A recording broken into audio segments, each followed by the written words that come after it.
কিরে, স্বপ্ন চিরা ফালা দিলি কেন? কষ্টের কথা কারে কমু ভাই। ফর্ম ফিল আপ করছিলাম টাকা ধার নিয়ে। 2 দিন আগে ইন্টারভিউ দিয়েছিলাম।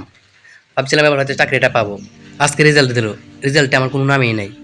ভাবছিলাম এবার হয়তো ভালো কিছু হবে, কিন্তু আল্লাহ তো চায় না আমার ভালো কিছু হোক। ও আচ্ছা, এই কথা।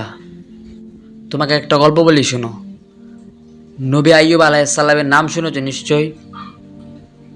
নবী আইয়ুব আলাইসাল্লাম একসময় সব কিছু হারিয়ে ফেলেছিলেন। শরীরে রোগ, সন্তান মারা গেছেন, সম্পদও নাই। তবুও তিনি বলেন, আল্লাহ আপনি আমাকে ভুলে গেছেন। তিনি বলেছিলেন, আল্লাহ আমি কষ্টে আছি, আপনি দয়ালু। এ কথা বলার পরে আল্লাহ সব কিছু ভালোভাবে আরও সুন্দর করে ফিরিয়ে দিয়েছিলেন। আর তুমি একটা রেজাল্টে ভেঙে পড়লা, কিন্তু আল্লাহর কাছে তো লাখো রাস্তা আছে। তুমি শুধু দোয়া আর ধৈর্য ধরো। তুমি যেটা হারিয়েছো, আল্লাহ এর থেকে ভালো কিছু দিবে ইনশাল্লাহ।